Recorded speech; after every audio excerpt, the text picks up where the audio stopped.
friends, welcome to my YouTube channel. और today's topic is cash flow statement. वित्तीय विवरणों का विश्लेषण करने की तकनीकें, tools of analysis of financial statement में अभी तक आपने जो है comparative statement, common size statement, trend analysis, ratio analysis technique के बारे में पढ़ लिया है। आज हम अगली टेक्निक के बारे में पढ़ेंगे जिसे हम कैश फ्लो स्टेटमेंट की संज्ञा देते हैं। तो आप सभी जानते हैं कि वित्तीय विवरणों का विश्लेषण करने की टूल्स और कुछ टेक्निक्स हैं।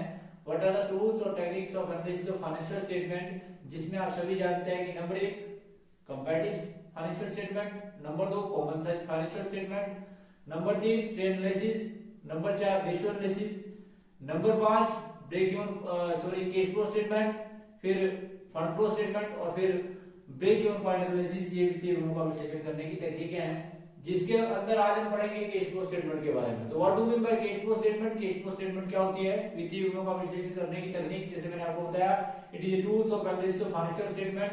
Cash flow statement is a statement which reveals the financial position, short-term financial position of the business between two periods. Cash flow statement uses and sources of cash के बारे में बताती है कि कहां से आपको कैश आएगा और कहां इसका उपयोग किया जाएगा।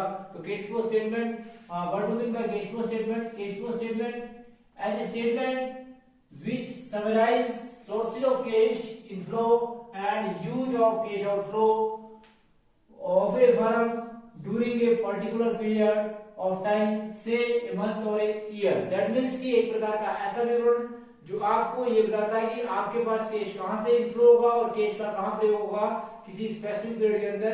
एक महीना भी हो सकता है और एक साल भी हो सकता है। और आप सभी जानते हैं इसके अंदर हम करते क्या है। बात ये आती है कि हम इसके अंदर करते क्या है कि हमारे पास 2 या 2 से अधिक, हमारे पास 2 वर्षों का डाटा दिया होता है जिसके आधार पर हम कैश में होने वाला इनफ्लो और कैश में होने वाले आउटफ्लो का अनुमान लगाते हैं और हम कैश की पोजीशन के बारे में जानते हैं, क्योंकि कैश फ्लो स्टेटमेंट का ज्यादा रिलेशन जो है वो कैश बेस्ड आइटम से है। हम जो कैश फ्लो स्टेटमेंट बनाते हैं वो कैश बेस पर बनाई जाती है, इसलिए इसे कैश स्टेटमेंट रेशियो की संख्या, कैश स्टेटमेंट एनालिसिस या cash position, short term financial position statement की संख्या भी देते हैं। तो इसमें किस प्रकार से जो आप वित्तीय विवरणों का विश्लेषण करते हैं, इसके हम ऑब्जेक्टिव पढ़ेंगे, फिर हम इसकी इंपॉर्टेंस पढ़ेंगे, हम इसकी लिमिटेशन पढ़ेंगे। तो what are the objective importance of the cash flow statement? तो इसके ऑब्जेक्टिव्स क्या क्या है?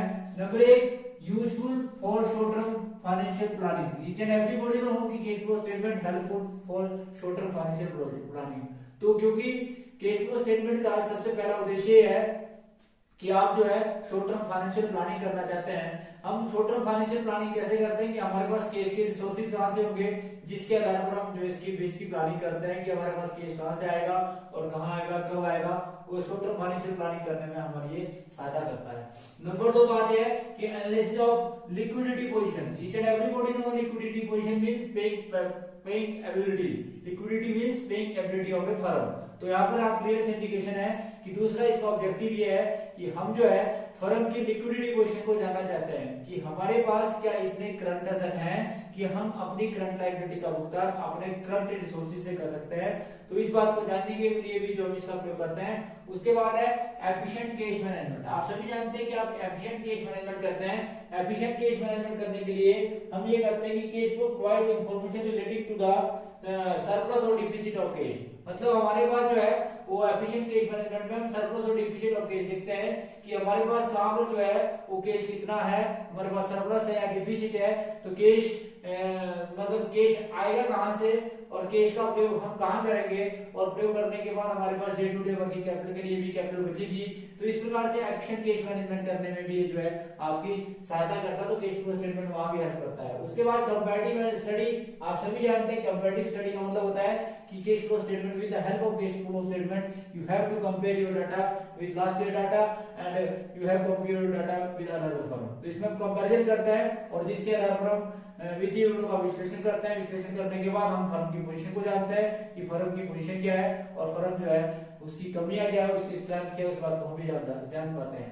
उसके बाद हेल्पफुल इन हिस्टोरिकल एनालिसिस। आप सभी जानते हैं हिस्टोरिकल एनालिसिस का मतलब ये होता है, आप सभी जानते हैं कि जो आपका फाइनेंशियल पोजीशन है ये पास्ट के डाटे के आधार पर बनाई जाती है। पास्ट में घटित घटनाओं के आधार पर जो भी काम किया जाता है उसे आप हिस्टोरिकल इंफॉर्मेशन की संज्ञा देते हैं।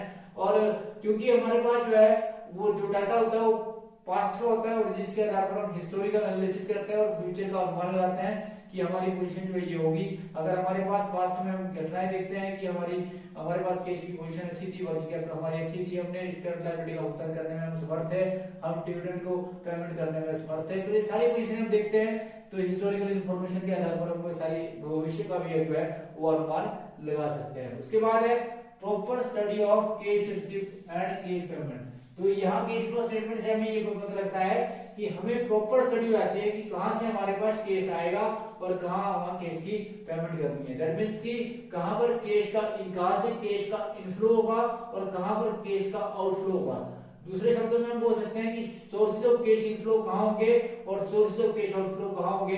इस बात का जो है एग्जैक्ट अनुमान लगाने में भी कैश फ्लो स्टेटमेंट आपकी सहायता करती है।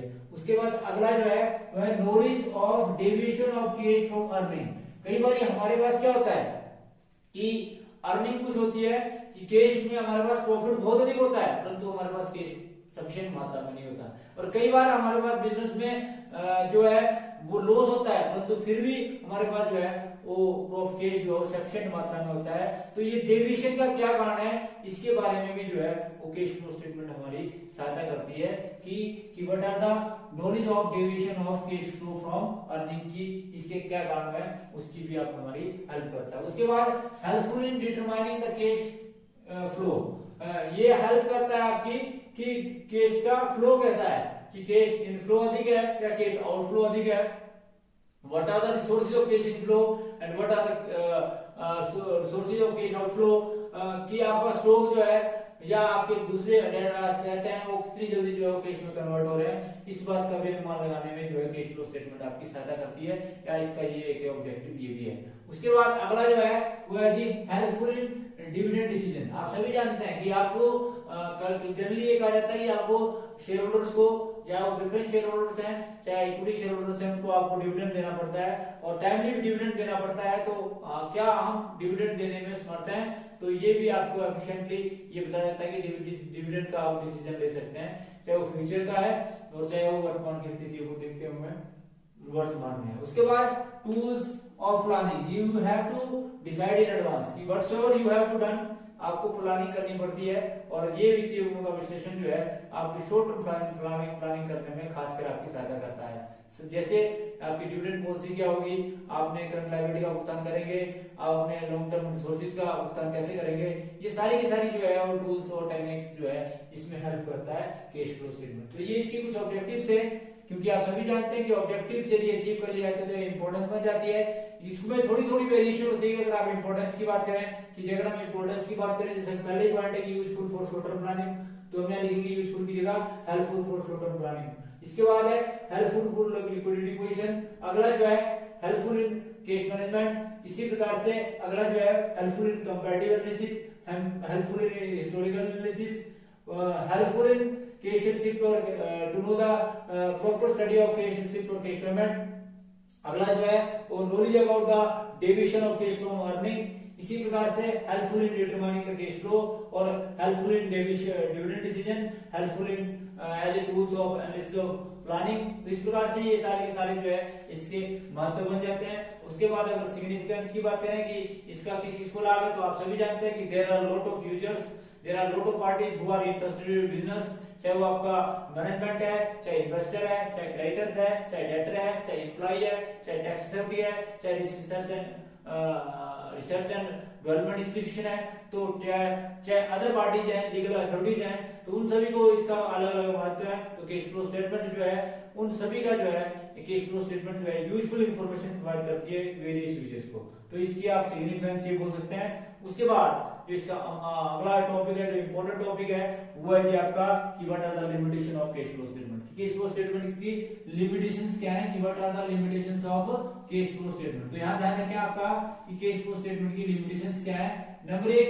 Ignore accounting concept of accrual basis. तो यहाँ जब सबसे पहले ध्यान रखें आप कि ये accounting concept of accrual base को इग्नोर करता है, क्योंकि कैश फ्लो स्टेटमेंट जो है वो केस बेस्ड पर आधारित है। इसका मतलब है इसका क्षेत्र जो है नैरो है, वाइड नहीं है बल्कि संकुचित क्षेत्र है, क्योंकि इसके अंदर हम केवल मात्र कैश ट्रांजैक्शन को रिकॉर्ड करते हैं, जो आपकी नॉन कैश ट्रांजेक्शन है, लाइक जिस दूसरे शब्दों में हम बोल सकते हैं कि इसके अंदर केवल मात्र जो है एक्रूवल बेस को ध्यान रखा जाता है, एक्रूवल बेस को ध्यान में नहीं रखा जाता बल्कि कैश बेस को ही ध्यान में रखा जाता है। नंबर 2 इसकी लिमिटेशंस है इग्नोर नॉन कैश ट्रांजैक्शन। आप सभी जानते हैं कि ओनली दो transaction are record which are in cash nature, that means कि non cash transaction are not record. जैसे फॉर एग्जांपल कि अगर हम बिजनेस के अंदर ट्रांजैक्शन करते हैं कि हम कोई शेयर या एसेट खरीदते हैं और उसके बदले में हम कैश नहीं देते बल्कि डिवेंचर इशू कर देते हैं या फिर बोल सकते हैं इक्विटी शेयर इशू कर देते हैं, तो इस प्रकार के ट्रांजैक्शन का इसके अंदर कोई भी महत्व नहीं है, तो इसलिए ये कहा जाता है कि ये नॉन कैश ट्रांजैक्शन को इग्नोर करता है। उसके बाद अगला जो है ये बोलता है note A substitute of income statement, क्योंकि आप सभी जानते हैं इनकम स्टेटमेंट में हम क्या करते हैं कि हम जो है कैश और नॉन कैश दोनों आइटमों को शामिल करते हैं, चाहे वो क्रेडिट में सेल है चाहे कैश में सेल है, जबकि इसके अंदर हम नॉन कैश ट्रांजैक्शन को शामिल नहीं करते हैं, हम इग्नोर करते हैं उनको और हम कैश बेस को ही जो है वो महत्व देते हैं, एक्रूवल बेस को बिल्कुल भी महत्व नहीं देते हैं, तो इसलिए ये कहा जाता है कि इसका जो है ये सब्स्टिट्यूट नहीं है इनकम स्टेटमेंट का। उसके बाद अगला जो है note A substitute of fund flow statement. आप सभी जानते हैं ये फंड फ्लो स्टेटमेंट का भी सब्स्टिट्यूट नहीं है, क्योंकि कैश फ्लो स्टेटमेंट जो कैश बेस पर तैयार की जाती है और ये एक संकुचित क्षेत्र होता है, जबकि फंड फ्लो स्टेटमेंट के अंदर जो आपकी नॉन कैश आइटम को भी शामिल किया जाता है, तो इसलिए कहा जाता है कि ये फंड फ्लो स्टेटमेंट का भी सब्स्टिट्यूट नहीं माना जाता। उसके बाद अगला जो है ये बोलता है not suitable for judging the profitability. आप सभी जानते हैं क्योंकि प्रॉफिटेबिलिटी को जज करने के लिए हम केवल इसमें ऑपरेटिंग एक्टिविटीज लेते हैं, परंतु ऑपरेटिंग एक्टिविटीज में भी केवल मात्र कैश की आइटमों को लेते हैं, नॉन कैश आइटम को फिर भी उसमें इग्नोर कर देते हैं। तो इसका मतलब है कि ये प्रॉफिटेबिलिटी कंडीशन को भी जज करने में असमर्थ है। उसके बाद आप सभी जानते हैं कि ये not suitable for judging the profitability के बाद अगला जो है वो है मैनिपुलेशन ऑफ कैश पोजीशन। ये अगर आप कैश पोजीशन में किसी प्रकार की मैनिपुलेशन करना चाहें तो वो भी इसके अंदर संभव है, इसको आप विंडो ड्रेसिंग भी बोल सकते हैं दूसरे शब्दों में। वो कैसे जी?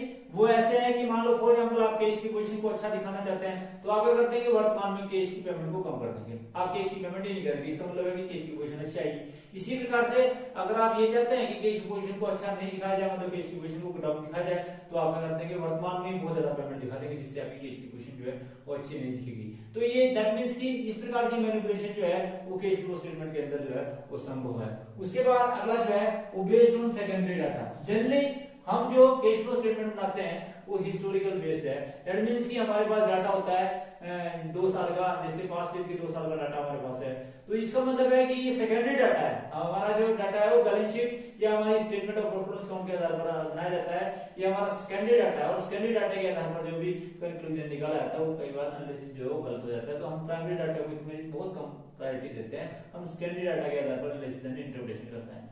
उसके बाद अगला जो है ये बोलते हैं कि हिस्टोरिकल स्टेटमेंट, जिसमें मैंने आपको बताया कि ये पास्ट में घटित घटनाओं के आधार पर बनाया जाता है कि हमारे पास पास्ट की इनकम स्टेटमेंट होती है, पास्ट की हमारे पास बैलेंस शीट होती है, इसलिए इसे हिस्टोरिकल स्टेटमेंट भी कहा जाता है।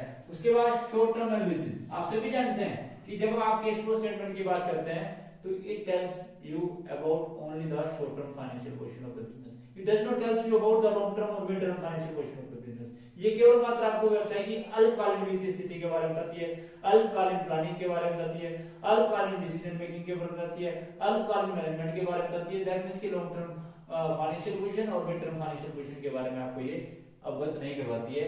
उसके बाद अगला जो है note based on full information, तो यहाँ भी क्लियर इंडिकेशन है कि ये फुल इंफॉर्मेशन पर बेस्ड नहीं है, क्योंकि यहाँ पर जो भी इंफॉर्मेशन होती है वो केस बेस्ड होती है, एक्रूवल बेस को बिल्कुल छोड़ दिया जाता है, क्षेत्र जो है संकुचित होता है, वाइड क्षेत्र को नहीं देखा जाता, नॉन फंड आइटम को नहीं देखा जाता, केवल मात्र कैश इनफ्लो और कैश आउटफ्लो की आइटमों को ही इसमें शामिल किया जाता है, तो इसलिए बोलते हैं ये पूरी इंफॉर्मेशन आपको नहीं देती है। तो इस प्रकार से ये आज हमारा टॉपिक था जिसमें हमने कैश फ्लो स्टेटमेंट की लिमिटेशंस भी पढ़ी और हमने कैश फ्लो स्टेटमेंट के जो है ऑब्जेक्टिव्स पढ़े, कैश फ्लो स्टेटमेंट का मीनिंग पढ़ा और किस प्रकार से जो है इसकी ऑब्जेक्टिव और इंपॉर्टेंस और सिग्निफिकेंस और यूजेस के बारे में मैंने बीच में आपको थोड़ी जानकारी दी और उसके बाद हमने लास्ट में मैंने इसकी लिमिटेशंस पढ़ी।